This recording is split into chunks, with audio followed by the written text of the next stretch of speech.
Ruth Langley didn't flinch when her son's palm cracked across her cheek, right there, in the middle of her own dining room, between the roast chicken and the half-poured Pinot.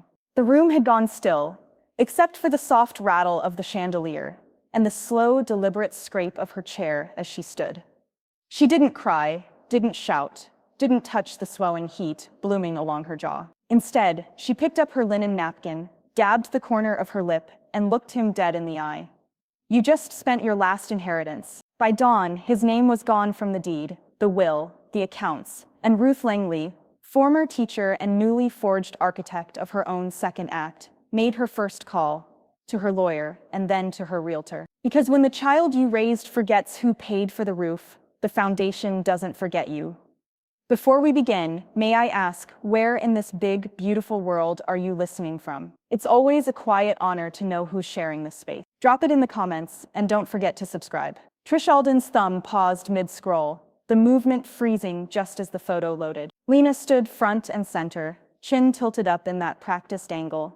Influencers favored, sunlight slicing through the cafe window like it had been waiting for her. Jared stood beside her, arms crossed, that empty smile trained on the camera. Behind them, the chalkboard menu glowed faintly under soft string lights, and in gold script beneath the photo, the caption read, "We built it from scratch, no handouts, just hustle."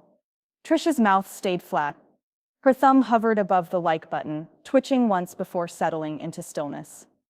Then she locked the screen. She didn't slam the phone down. That would have been theatrical. She placed it face down on the dining table, stood quietly, and walked toward the hallway. Her footsteps were slow but grounded, the soft scuff of her flats echoing faintly against the hardwood. The air inside her Lexington home was calm, climate-controlled, and utterly silent. She opened the third drawer of her filing cabinet, the one labeled Partnerships, closed, and slid out a heavy manila folder, marked Lena and Jared Loan. Final forgiveness, signed copy. The paper inside still held its original crease. A notary stamp glared from the corner like a sealed insult. $80,000. Handwritten in ink. Forgiven, interest-free. Because family. Because she remembered what it felt like to be young, undercapitalized, and underestimated. She closed the folder and stared at the date on the corner of the page. Her gaze flicked to the desk calendar next to her laptop. 1 year ago today. Her stomach didn't clench, her jaw didn't tighten, but her eyes lost a degree of warmth. The phone rang just as she sat back down. Caller ID, Camille Hightower, Trish answered, without greeting. Camille didn't waste time. "Did you see that nonsense Lena posted?" "I saw it," Trish replied. "I had to blink twice. No handouts." "Trish, you were the handout, the whole table." Trish let out a small breath. "They want to be self-made." Her voice was level, measured. "Fine, let's see what that looks like." A pause. Then Camille again. Voice lowered, like a loaded question. "What are you thinking?" Trish didn't answer right away. She reached over to her laptop and opened a secure folder she hadn't touched in months. One labeled Co-signed Operating Agreements. Inside, PDFs, amortization tables, bank links, tax records. Trish stared at the files. They stared back like sleeping dogs. She clicked one open, then another. And then she picked up her phone and dialed. Darren answered on the second ring, his voice familiar and dry. "Trish, long time." "Hi, Darren," she said, pleasant. "I need a status report on the green operating line. Jared and Lena, can you pull it for me?" There was a pause. "You still listed on that account? You tell me." Clicking, typing, a soft intake of breath. "Yes, ma'am. You're not just listed. You're still marked as silent equity, guaranteeing the lease and the equipment. Want me to send the file over?" Trish stood, walked back to her cabinet, and tucked the forgiveness folder into a fresh drawer labeled Active. "Send everything," she said. "Tonight. Anything else?" "Yes," she said, walking into the kitchen and flipping the kettle on. "Don't mention this call to anyone. Not yet." "Of course," Darren said. "Need anything notarized?" "Not yet," she said, again, almost gently. "But soon." She hung up. The kettle hissed, slow and steady, as she pulled down a single white mug and reached for the chamomile tin. Outside, the wind rustled against the oak tree in the front yard, brittle leaves scraping glass. She didn't look at the phone again, but the post was still there. Still captioned, still shared, still smug. The truth hadn't gone anywhere. Neither had she. The email arrived at 6:02 a.m., marked priority in Darren's typical no-frills subject line. Trish opened it with steady fingers, sipping her first coffee of the day. No sugar, no cream, just heat and bitterness. Exactly how she liked it. The hum of her home office printer kicked in before she finished reading the first paragraph. Per your request, attached are the original loan documents and active account status for Green Cafe Holdings, LLC. You are still listed as a silent equity partner with full financial oversight rights and cosigner privileges for the following: commercial lease, capital equipment financing, and credit line ending in 9023. There it was, black ink. Legal structure, her signature at the bottom, not Lena's, not Jared's. Hers. She clicked through to the next file, a scanned copy of the original lease guarantee. Her initials beside every paragraph, her name written plainly across the personal liability clause. Darren had also included the current account ledger. The numbers told a story no Instagram caption ever had. Krish reached for the accordion binder tucked behind her tax folders. Labeled in blocky handwriting, loan amortization schedule, green. She unfolded it across her desk like a roadmap, a 3-year payoff plan broken into quarterly installments. 80 grand reduced in neat increments. Interest waived. All boxes unchecked. The paid column as blank as their gratitude. There was a note scrawled in pencil beside Q1 2022, said they're close, no payment yet. Verbal update from Lena. Another beside Q3 2022. Jared said slow season. Promised lump sum in spring. Trish stared at the markings, feeling something deeper than betrayal. The quiet insult of being forgotten while still holding the root. She reached for her power of attorney binder, flipped to the finance section, and quietly signed an update form. New POA executed. Financial veto only, retained discreetly. Camille arrived by mid-morning with 2 croissants and a side-eye ready to deploy. They still breathing over there? She asked, dropping the pastry bag onto the counter. Trish slid the printout across the kitchen table. Camille skimmed the first 2 lines, then snorted. You didn't forgive that loan. You sponsored a rebrand. Trish raised an eyebrow. Apparently, I also donated a credit score, a lease, and a business identity. They said just hustle. Camille shook her head. They left out the part where they hustled you. By noon, Trish was back at her desk, organizing digital backups when her phone lit up again, this time with a notification. At the greenhouse, KY is live. She tapped the link. Jared was streaming in front of the cafe, framed by potted succulents and that same repainted locals-only chalkboard. Hey fam, he chirped. Just wanted to hop on and say how blessed we are. We started with nothing, literally just a dream and grit. And look what we built. No handouts, no shortcuts, no debt. Just pure grind. He turned the phone toward Lena, who stood behind the counter, smiling like it was rehearsed. We're proof that if you believe in yourself, you don't need anyone else to believe in you first.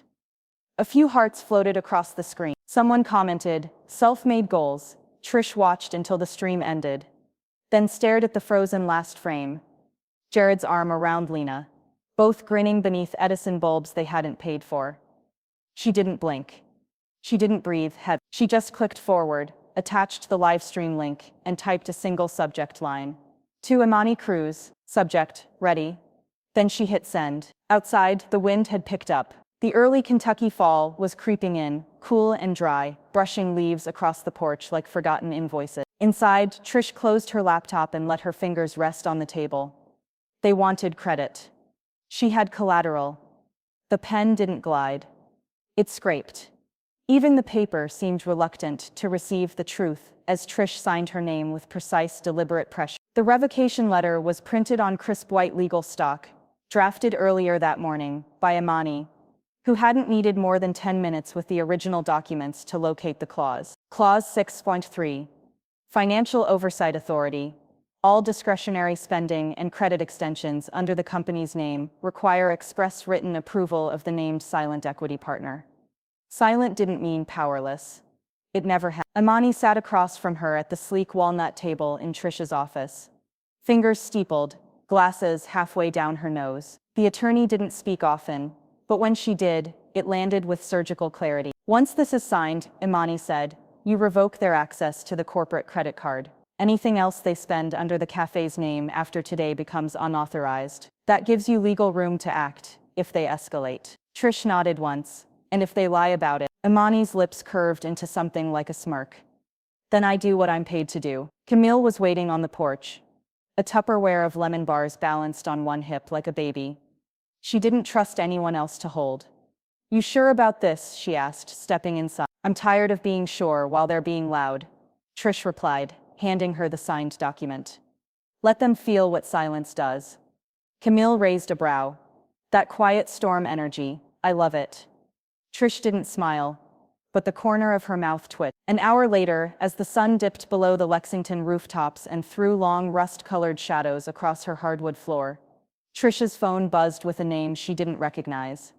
Noah, Cafe. She opened the message. FYI, Jared just told a vendor he's getting a liquor license under family credit. Said your name's backing it. Wanted to make sure you knew. A second later, also, love the pound cake you dropped off last month. Best thing that's ever come through the side door. Trish exhaled slowly, thumb hovering over the screen. Family credit, she muttered. Interesting. She typed back, thanks, Noah, keep your head down. Then she turned to her computer, opened her financial software dashboard, and accessed the corporate account. A few clicks later, she pulled up the linked card details, the one they used for subscription renewals, ingredient bulk orders, and catered influencer brunches with imported napkins. The expiration date was still good, but not for long. She dialed Darren. Darren's voice was steady and low as always. You want the secondary card frozen? Effective immediately, Trish said. And remove Jared and Lena from all contact permissions. You got it. You want a notice sent?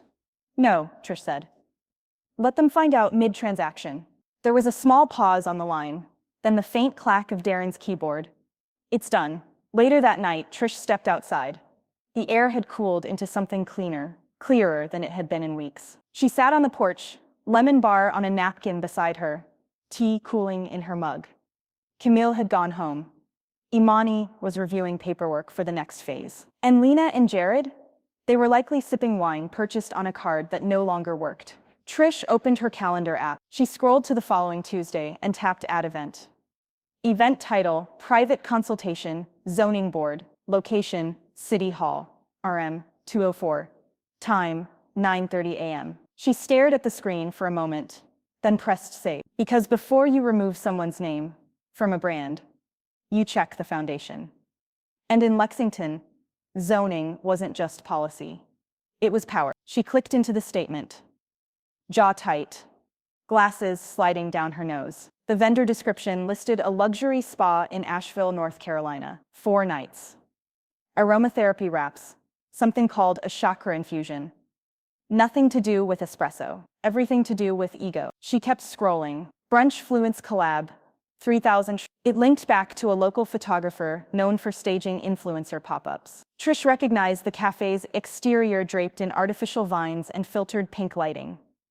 Below that, mid-century lounge set, velvet chairs in a shade called Cappuccino Dream. She opened a Word doc, title, Invoice, Financial Management Retainer, Retroactive. The language was cool and clean. In recognition of 3 years of undocumented labor, risk-bearing, and account management provided by Patricia Alden to the Green Alden Cafe, the following service fees have been assessed retroactively. Total due, $82,754. She printed it on heavy ivory stock and slid it into an envelope with a return address that read only P. Alden. Lexington, no flourish, no signature in gold foil, just gravity. That same evening, while sipping lemon ginger tea, Trish saw the ping from her Instagram feed. Jared had posted a video. Arms outstretched in their now familiar faux humble way. Unboxing the final touch for our cafe expansion, he announced, slicing through a branded shipping box. Inside was a gleaming chrome La Marzocco espresso machine. Jared leaned in toward the camera. When you build it on your own, the victories taste sweeter. The caption below read, no debt, no drama. Trish didn't comment, she didn't share. But she saved the video. A moment later, her phone lit up with a private message from Camille. Camille, that your espresso machine? Attached was a screenshot from the invoice. Purchase authorized under Green Alden equipment account. P. Alden. Primary. Trish stood up slowly, walked to her home office, and pulled a folder labeled Assets. Secured. She dialed Imani while flipping through the documentation. I need to file a lien, she said. On commercial equipment, serial number included. Same account as the chair, Imani asked dryly. And the spa trip, consider it in progress, the lawyer replied. And Trish, that espresso machine's gonna taste different by next week. By Thursday, the formal separation agreement was in its first draft. Imani emailed it over with the subject line. Initial detangling. Round 1. Camille dropped by with peach muffins and dry commentary. They're building a cafe you wouldn't recognize anymore, she said, scanning the printed invoice on Trish's kitchen counter. It's all velvet and hashtags, no grit, no beans under the nails. Trish stirred honey into her tea. That's okay, I've got the receipts, literal and legal. At dusk, Trish lit a cinnamon candle and cracked her window, letting the breeze cut the burn. Her inbox dinged. From unknown. Subject, just so you know. She's rewriting you out of everything. Website bio. Interviews. Even the founding story. Said she had a little help once, but nothing serious. Told someone you cheered from the sidelines. You might want to get ahead of it. No name. Just a line of dots at the bottom. Trish stared at the screen, the weight in her chest steady, not sharp. The cafe might have posted filtered memories, but her ledgers had timestamps. And now, she was done whispering. And the landlord picked up on the second ring. Patricia Alden, she said coolly, standing at her kitchen counter, as steam curled from a mug of black tea. I need to revisit the lease transfer clause for Green Cafe Holdings. The landlord, Mr. Ellison, had the raspy, measured voice of a man who'd seen enough bad tenants to know when one was about to slide off a cliff. Your name's still on the guarantee, he said, after a pause. Technically, that makes you liable if they default. Trish didn't flinch. Then let's make sure I'm no longer on the line for something I don't operate. Within 24 hours, Imani had delivered a certified document stating her intent to initiate lease revocation on the basis of financial misuse. Trish didn't raise her voice. She raised her standards. Imani handled the legal knots. Camille brought over her laptop and a thermos of something homemade and bourbon adjacent. We're drafting a statement, Camille said, pulling out her glasses. Not petty, just precise. Trish nodded, reading each word slowly, like tasting a sauce before serving it. Effective immediately, I am formally withdrawing all financial and legal support from Green Cafe Holdings. All prior operational backing, credit access, and silent equity involvement have been revoked per the original agreements. This isn't vengeance. This is a correction. At the bottom, no signature, just a timestamp and initials, PA. Camille leaned back and smiled. A quiet slap. They showed up before dinner. Lena knocked first, hard and fast, like she was owed entry. Jared stood beside her, red-faced and muttering something Trish couldn't hear over the creak of the front door swinging open. Trish didn't offer a greeting. She simply handed over a thick, navy folder. All of this, she said, calm as winter, was under me. You just had the keys. Jared grabbed the folder and flipped it open like he could read legal language on anger alone. Pages spilled out, the words termination and lien clearly stamped. You're sabotaging us, Lena snapped, her voice sharp with desperation, not defiance. You sabotaged yourselves the day you rewrote me out of a story I built, Trish replied, voice steady. This isn't sabotage, it's accounting. Jared took a step forward, folder clutched like a shield. You're done talking. Before another word landed, Camille stepped between them and shut the door so hard the wreath shook. She locked it with a twist and exhaled slowly. I don't like his posture, Camille muttered. You'd think he trademarked entitlement. Trish turned toward the dining room, barely blinking. That was their final delivery. No tip. Sunday morning, the Green Cafe filled with the usual brunch crowd. Lexington's yoga moms, bourbon tourists, college couples on their third date. Inside, the espresso machine hummed. Jared leaned behind the counter, trying to restart the POS terminal for the third time. Why is nothing syncing? He hissed, tapping the screen. It was working last night. Lena fumbled with the Wi-Fi settings on her phone. Did we change the router? Noah stood near the window, silently wiping glasses and pretending not to listen. But his eyes flicked to the breaker box in the corner. Then the lights flickered and died. So did the music, the fans, the fridge. The espresso machine stopped mid-pour with a sickening hiss. A customer at table 4 spoke up. "Is this part of the theme?" Jared's face paled. Lena's hands hovered mid-air like she could will the power back. Noah slipped into the back and texted one word: out. At home, Trish opened the utility app. Electric account, ending in 1011. Still listed under P. Eldon. Status disconnected due to restructuring. She clicked the phone off and leaned back in her chair. They had built an empire on borrowed current. Now the lights were out, and the receipts were rolling in. At 8:02 a.m., Jared leaned over the iPad register, blinking hard. "Why isn't the POS syncing?" he muttered, tapping the screen like speed would change the signal. The green Wi-Fi icon spun in a sad little circle. Lena was hunched over her phone behind the pastry case, frantically scrolling through emails. "Did you update the subscription for Brew Suite?" she snapped. "I thought it was on auto-renew." "No!" That was under. She stopped herself. That was under Trish's car. They had changed the locks, but she still held the keys. At a corner table, a woman in a beige trench coat tapped her watch and waved her hand in the air. "I ordered online 20 minutes ago." Jared faked a smile. "We're just having some startup hiccups." She did not smile back. "You've been open 3 years." He turned to Noah at the counter, desperation slipping past his casual act. "Can you just figure it out?" Noah kept his voice low. "We can't process anything.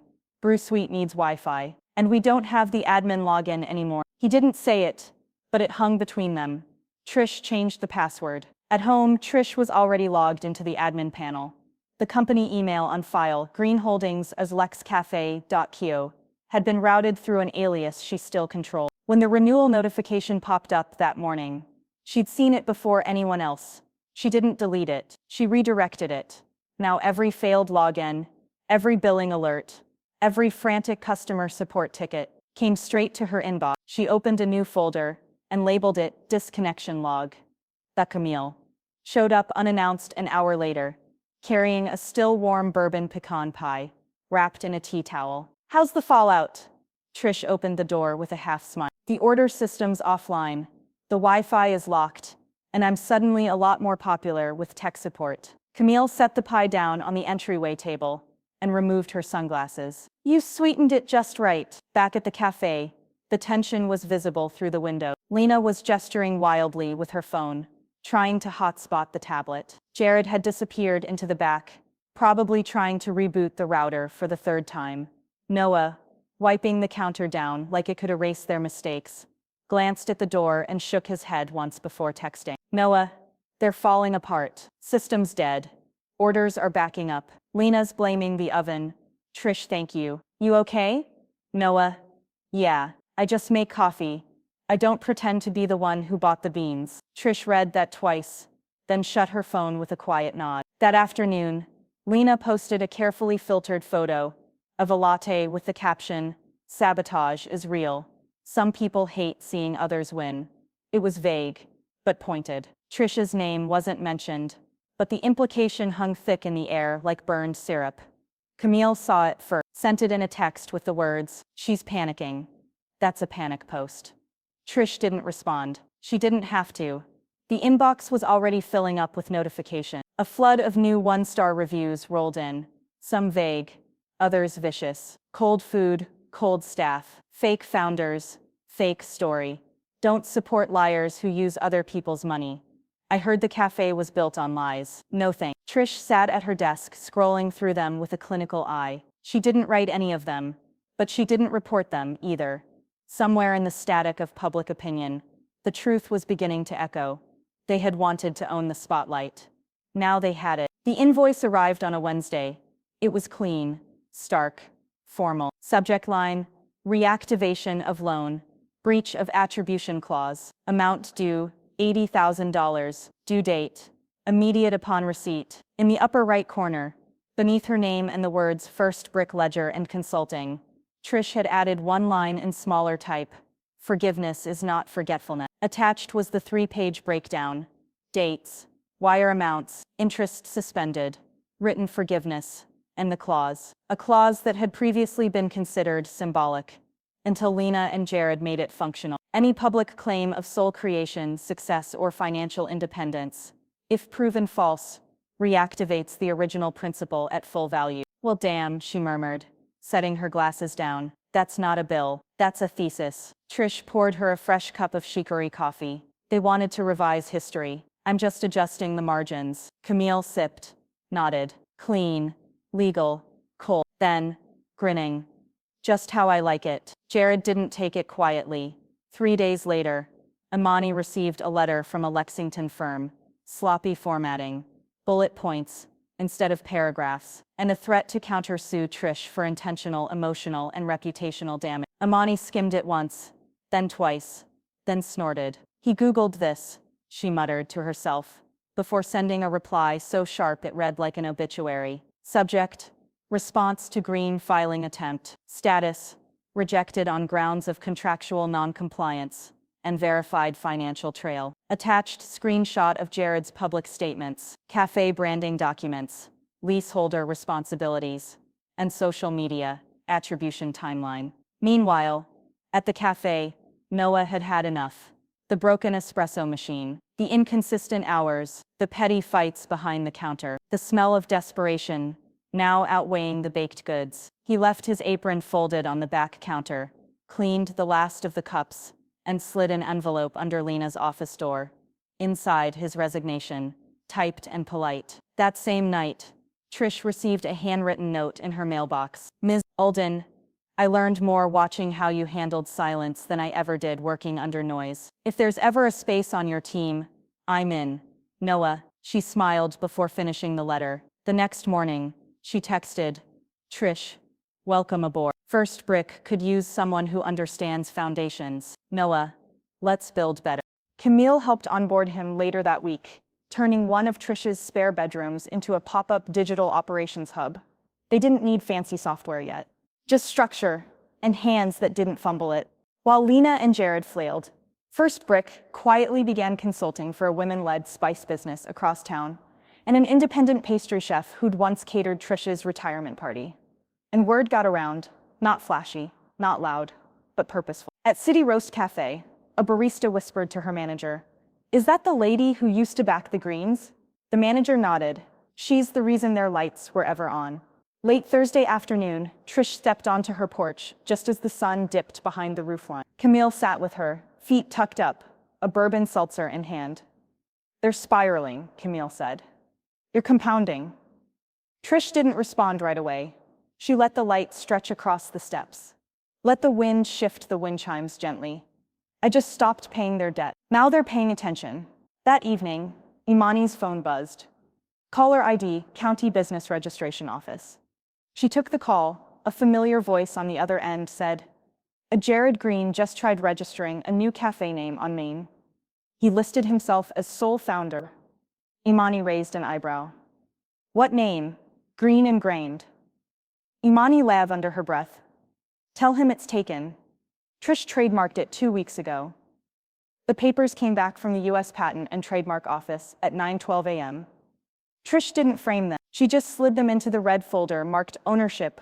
Final. Filed it beside the notarized operating agreement and locked the drawer. Cafe name, Greenhouse Cafe. Tagline, from seed to sip. Palette and mark.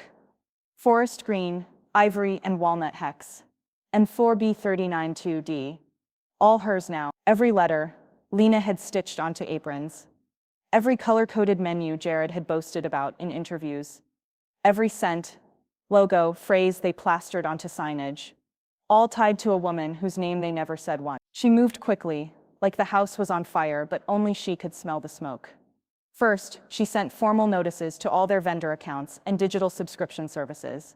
Square, Clover, Shopify, Toast, Canva Pro, Adobe. Subject: revocation of authorization. Greenhouse Cafe, EIN ending in 9031. Note: as the sole owner of all registered marks and accounts, I am removing Lena Alden and Jared Green from all affiliated business services. Please confirm receipt. Then she canceled every auto renewal tied to her card. POS software. email marketing, payroll integration. Camille watched from across the kitchen island, arms crossed. What's left? Trish sipped her coffee, black, window decals, and false confidence. Within 48 hours, Jared and Lena's cafe website redirected to a domain suspended page.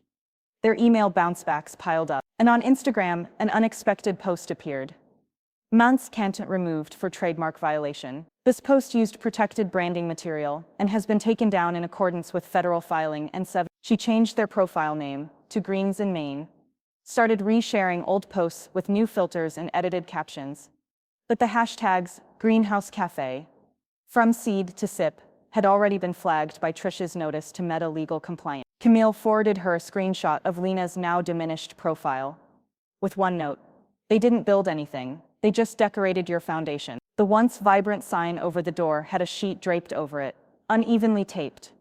A temporary banner read, "Coming soon, G&Co Kitchen." Trish replied, "Looks like they've moved on to initials." That's what happens when the name isn't yours anymore. In the mail that same afternoon, she received a small brown envelope with no return address. Inside, a handwritten card on recycled cardstock. Ms. Alden, I don't know if you remember mentoring me in 2015 during the Women's Small Business Seminar downtown. You reviewed my numbers when no one else would. I finally opened my own place this year. I heard what you did. Just wanted to say thank you. Some of us see what's really happening. Laurel Batch No. 1 Bakery.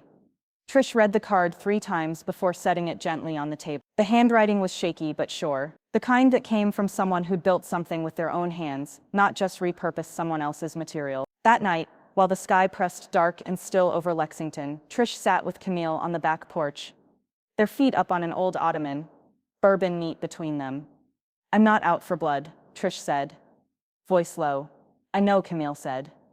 I'm out for the truth. Camille raised her glass, which they handed you, drenched in glitter and lies. The next morning, her inbox lit up with a message from lexbiztoday.com. Subject: inquiry for comment.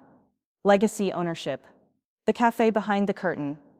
Ms. Alden, we're preparing a piece on equity in small business growth and came across public records listing you as a silent equity partner in Greenhouse Cafe. There's been public interest in their story of self-made success. Given recent developments, we'd appreciate a quote from your perspective. Was it really self-made? Chloe Hensley, business features editor. The letter wasn't emotional, just precise. Printed on ivory bond paper, folded once, signed in blue ink. Trish had spent the morning going over every line of it. 3 times. Camille called it surgical. Imani had offered to submit it digitally, but Trish wanted it in their hands, tangible. With weight. To Lexington Chamber of Commerce. Correction of historical business filing. Greenhouse Cafe, EIN ending 9031. The initial startup capital, branding structure, lease support, and operational equity originated under my financial direction and resource. While I rescinded active collection on the principal loan, I retained legal equity interest through December 31st of the previous fiscal year. She included receipts, filings, and a brief note at the bottom. Silence should not be mistaken for absence. It took 6 days for the fallout to ripple through. On the 7th, Lena received an official disqualification notice from the Bluegrass Small Biz Grant Program. The cause: falsified application history. In her submission, Lena had claimed 100% sole funding and ownership since day one. She didn't list Trish, not once. A leaked copy of the denial email found its way to Camille through a mutual contact at City Hall. She sent it to Trish with one line: when you lie on a resume, the truth eventually interviews you. At a trendy brunch spot on the edge of downtown, velvet chairs, floating shelves, and a fixed-price avocado toast situation. Jared tried to pay for an influencer meal, 4 guests, custom mocktails, a photographer present. His credit card was declined, not once, but 3 times. He laughed it off, tried another card, declined again. The server, trying to be discreet, bent to whisper. But one of the influencers, live streaming the entire meal, caught Jared's face fall on camera. That split-second flinch, panic behind the smile. By the next morning, the video had 18,000 views and a nickname in the comments. Decline and dine. Just a clean photo of her home office desk polished. Laptop open, a legal folder marked equity agreements at the edge of frame. Her caption was 4 words long. Credit is a mirror. Becca, The young woman from the Morris Legacy story saw it, shared. Some women are the latter. They don't climb loud, but they carry everyone else upward, legacy-minded. It got picked up by a local entrepreneurial Instagram account with over 20K followers. The tide was turning, quietly, intentionally, like a stain rising from fabric in reverse. Trish updated her LinkedIn that afternoon. Patricia Alden, equity partner, consultant. Quiet storm. Strategic funding is silent when it works, and unforgettable when it's erased. She didn't add the cafe, didn't tag Jared or Lena, but the view count on her profile tripled overnight. That evening, she and Camille sat on the back porch with lemonade and silence between them. The sky was painted with a slow amber fade. It smelled like damp earth and fresh-cut grass. Camille leaned over. You taught them humility. You know, Trish didn't answer. You may not get the thank you, but they're chewing it, somewhere between pride and regret. Trish looked at the condensation dripping down her glass. If it tastes bitter, that's not my fault. I gave them sweet to start. At 9:44 p.m., her phone pinged. Email, subject line, let's talk. Sender, Lena Alden. No emojis, no flattery, just a single paragraph. We never meant to erase you. Things just moved fast. Jared said you weren't interested in being public, but we're in a tough spot now. Can we meet? Trish stared at the screen. The cursor blinked. The night stretched quiet. Trish arrived early. She always did. The cafe was unfamiliar, not theirs, not hers. Neutral ground. No name stenciled on the windows, no history soaked into the walls. Just matte, black chairs, minimalist plants, and espresso machines, humming like small engines. The smell of dark roast drifted through the air, strong enough to bite the back of her throat. She chose a table in the far corner, facing the entrance, and waited. At 11:04 a.m., Lena walked in, slower than usual. Not the brisk, curated stride Trish remembered from ribbon cuttings and Instagram stories. Today, she looked unstyled. Her blazer hung awkwardly, one button askew, her hair pulled into a bun, roots showing. Tired settled into the corners of her face like dust. Trish didn't stand. She simply nodded at the empty chair across from her. Lena sat, didn't order. I didn't know who else to call, she said, voice tight like it had been rehearsed. We're struggling. The rent's past due. Jared missed some invoices. We didn't expect things to fall apart this fast. Trish stirred her coffee slowly, the spoon clinking against the ceramic in rhythmic precision. You mean after you told everyone you built it with nothing? Lena's eyes flashed. That wasn't what we meant. It's what you wrote, Trish said, voice flat. It's what you shared, posted, celebrated. I thought you didn't want your name on it, Lena said, half a plea, half a defense. You said you preferred quiet. Trish set the spoon down and looked her niece dead in the eye. Quiet isn't invisible. Lena, I covered your dream. You disrespected the foundation it stood on. Lena swallowed, hard. Her fingers fidgeted with the edge of a napkin. What do you want me to do? Trish reached into her leather tote and pulled out a clean folder. Cream-colored. One page inside. No drama. No accusations. Just resolution. Release agreement, she said. Full disassociation. You sign, and I won't come after anything else. You keep what's left, or try to. Lena's fingers trembled as she opened the folder. Her mouth parted as if to argue, then closed again, her hands still. You said you forgave the loan, she whispered. I did, Trish replied. And then you turned that forgiveness into arrogance. The silence between them thickened. Around them, milk steamed, baristas shouted names, chairs scraped tile. But at their table, nothing moved. Finally, Lena reached into her purse for a pen, clicked it once, signed. It was shaky, but it was done. Later that afternoon, Camille stood in Trish's kitchen, slicing lemons into thin, translucent wheels. So that's it? She asked, without looking up. It's done, Trish nodded, folding the release form into a labeled envelope. Sometimes peace is a signature. Camille smiled faintly. You're better than me. I would have stapled it to their front door. Trish chuckled under her breath, but it didn't reach her eye. Instead, she walked over to the desk in her study and opened the bottom drawer. Inside was a thick, unopened manila folder, labeled Consulting LLC, Draft 1. She stared at it for a long moment, the weight of it, real in her hands, not just paper, but possibility. The next morning, Darren left a voicemail. All contracts released. Utilities transferred. You're clear, Trish. 100%. She didn't smile. She just picked up a pen and underlined one word on the cover page. First. The smell of fresh paint and dust still lingered when Camille stepped back from the window and said, "You sure this is the one?" Trish stood near the center of the old rental space, surrounded by blank walls and unassembled furniture. The hardwood floor was scuffed in the corners, and the heater groaned every few minutes, like it had something to say. She looked up at the modest ceiling fan and smiled faintly. "It doesn't look like much," she said, "but it's ours.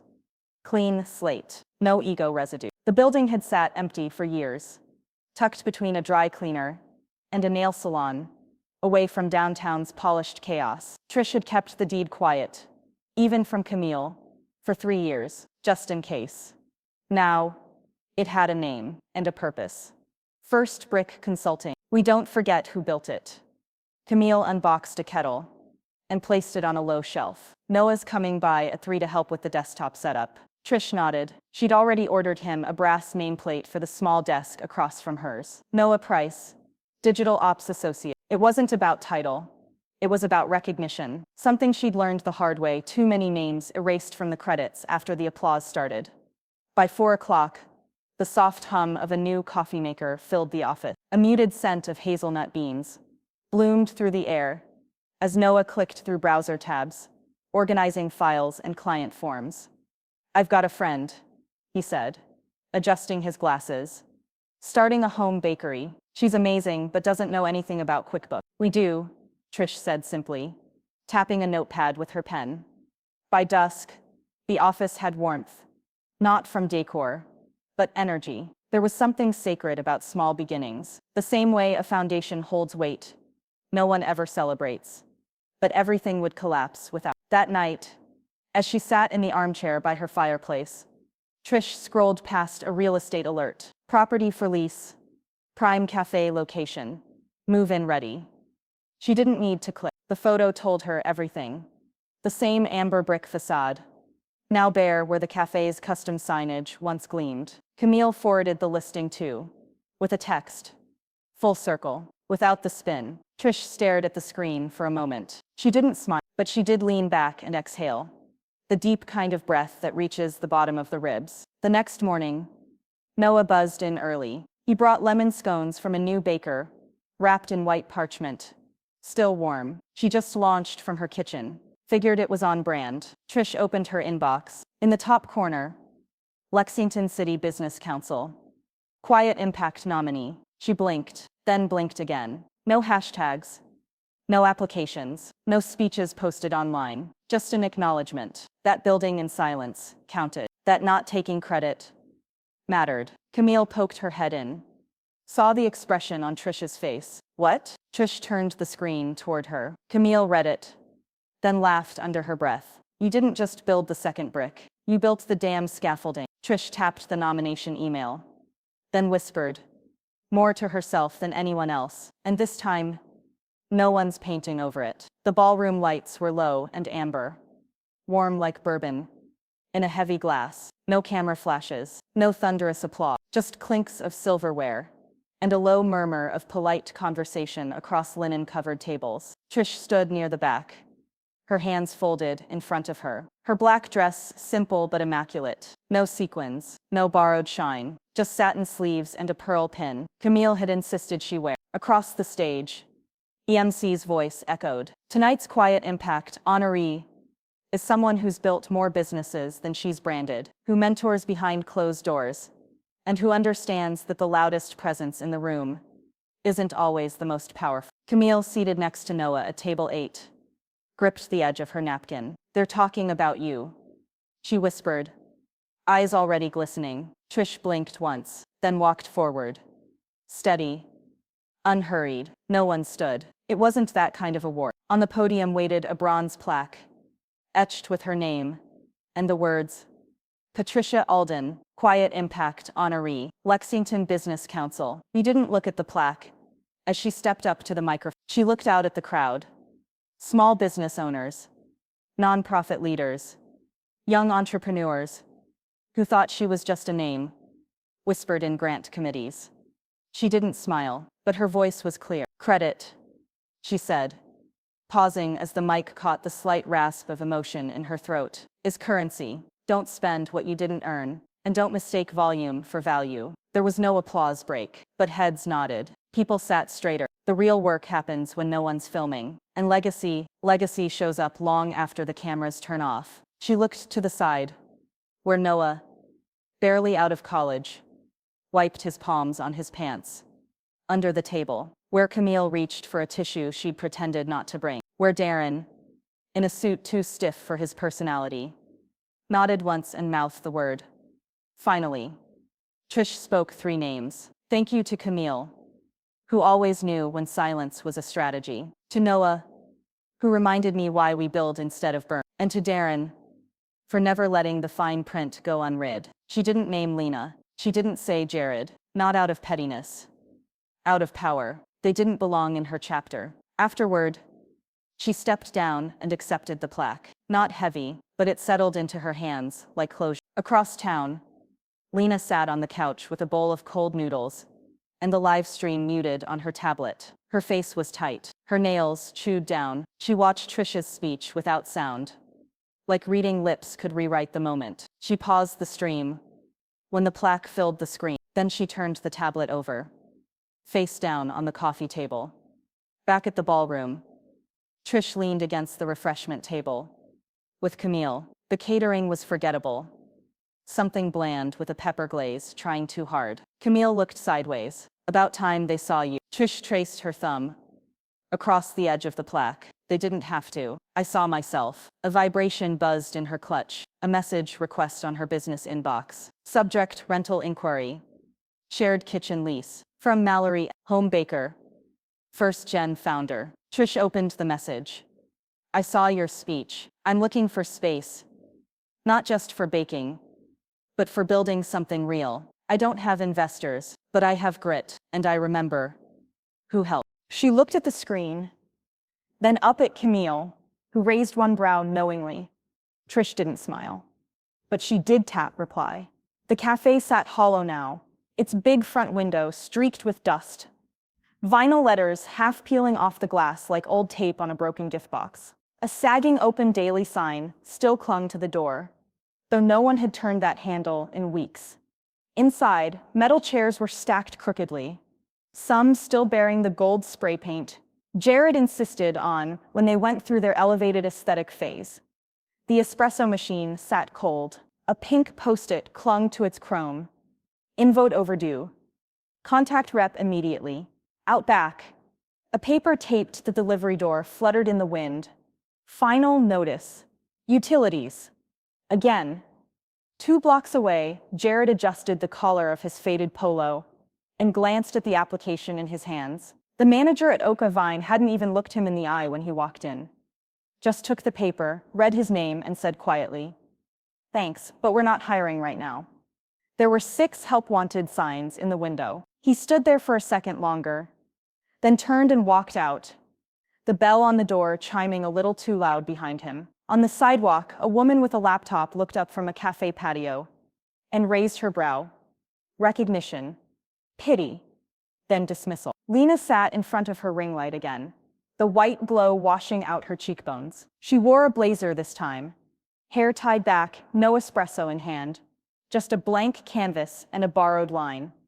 Sometimes failure is just redirection. That's why I've started coaching aspiring entrepreneurs in how to scale their brand. The comments were not kind. Girl, you faked half your story. Didn't you say you built it from scratch with no help? Coaching what? Fraud? She turned off the live midway through, closed the laptop, pulled the plug from the wall like it could unplug her from consequence. Back at First Brick Consulting, Camille scrolled through Lena's failed live stream with one hand and sipped her coffee with the other. They filled space, she said, not looking up. You built something. Trish didn't reply. She was finalizing paperwork. Lease transfer, LLC insurance verification, food handling certifications, all signed and ready for a different dream.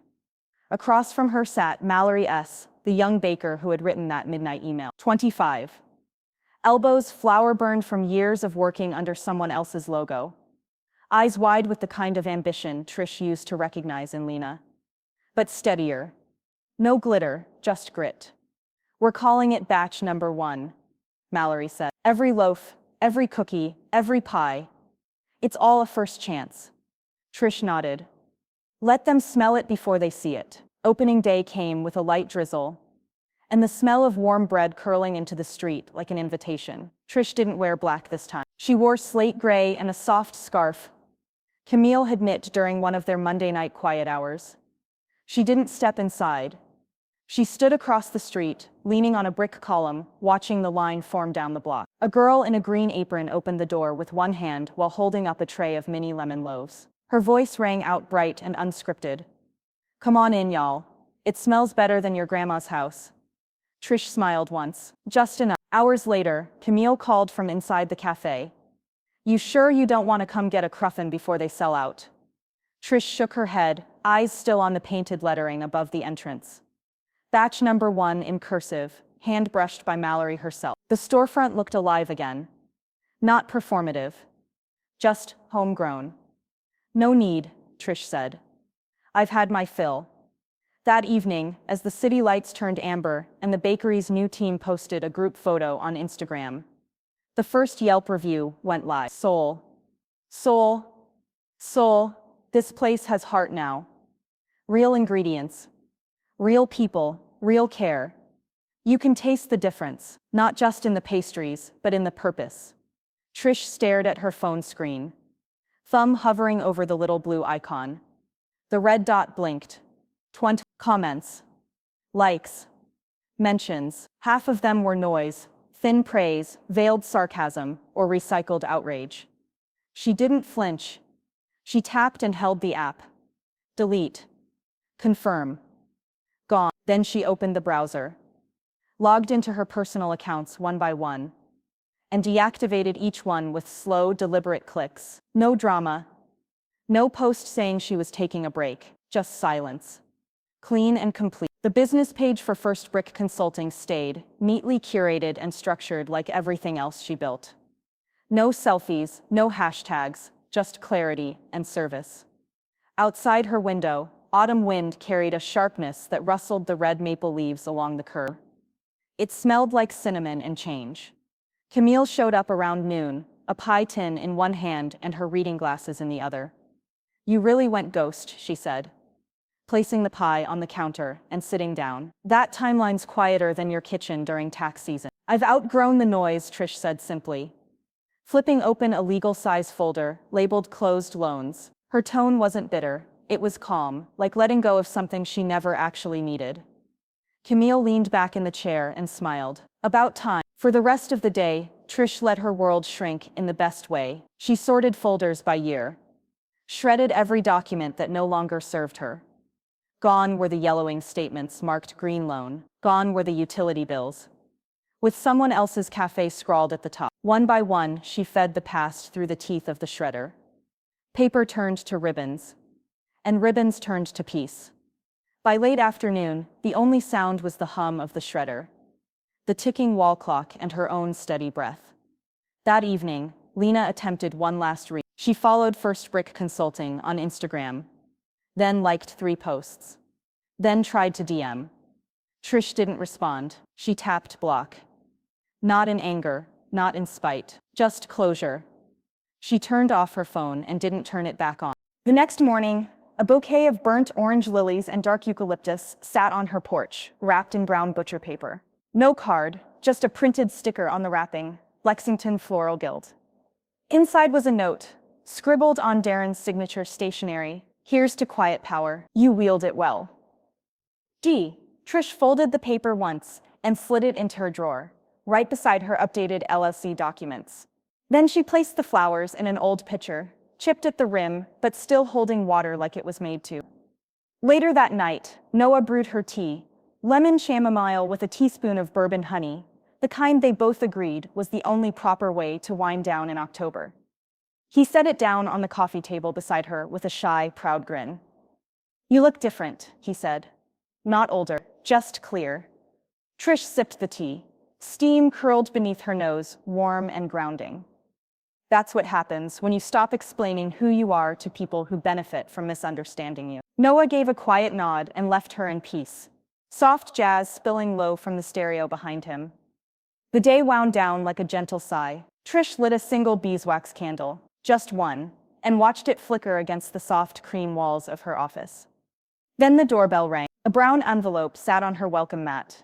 No stamp, hand-delivered. She picked it up slowly, fingertips brushing the smooth edge. On the back, a wax seal, broken. Inside, a single card. No signature, no return address, just 2 words, handwritten, in firm, deliberate pen. Thank you. The paper smelled faintly of almond and vanilla, like sugar cookies in a still kitchen. At the bottom corner of the card, barely visible, was an embossed cafe logo. Not Lena's, not Jared's, a new one.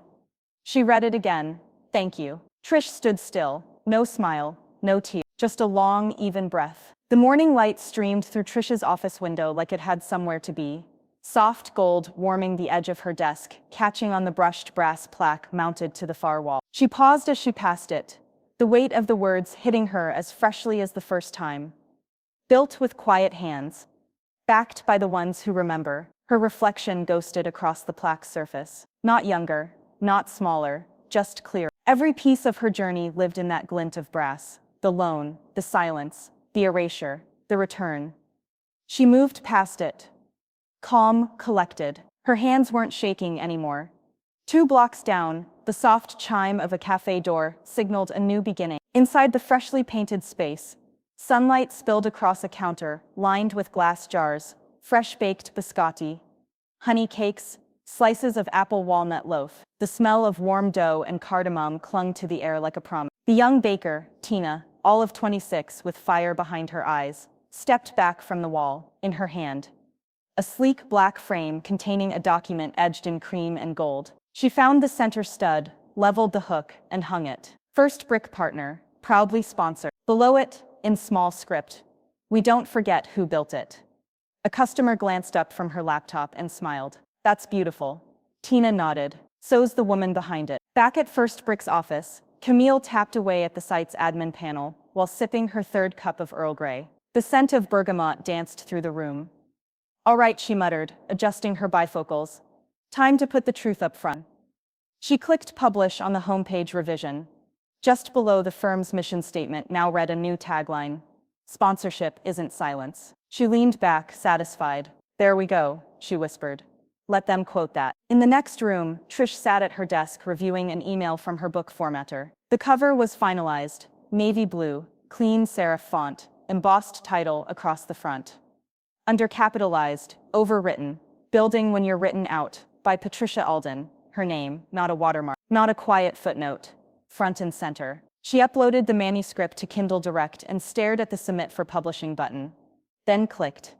Trish, Camille's voice called softly. You all right in there? Trish stood up and stepped into the doorway. They wrote me out once, she said quietly, but I publish now. Camille raised her mug. Amen. A knock at the door broke the stillness. Noah stepped in, holding a package from the printer. Proof copy, he said, placing the padded mailer in Trish's hands. Fresh ink. She ran her fingers along the sealed edge, feeling the slight texture of adhesive. Something about it felt heavier than 200 pages should be. History, maybe. Later that evening, with the office closed and the windows dark, Trish sat alone. She opened her bottom drawer, the one she never rushed to, the one that only got opened when she needed to remember, not relive. Inside, the old loan forgiveness letter, still crisp, no coffee stains, just ink and silence. She didn't cry. She read it once, then placed it gently back in its folder, labeled archived, not forgotten. Then she shut the drawer, firm. Final. Outside, the sign on the office door reflected in the empty glass across the street, where Lena's former cafe once stood. That space had a new tenant now. A new name. A new purpose. But across town, people still whispered about what happened. Not cruelly, not mockingly. Just curiously. Did you hear? She helped build it, all and never said a word. Until she did. The next morning, Trish woke early, pulled on a slate gray blazer, and walked through her office with a steady pace. The plaque gleamed in the sunlight again, unbothered by dust or time. On her desk, her first printed book copy, waited beside a small stack of notes from local women-led businesses, asking for guidance, meetings, mentorship. Trish didn't smile. She didn't need to. She just exhaled, turned the open sign on the door, and got back to work.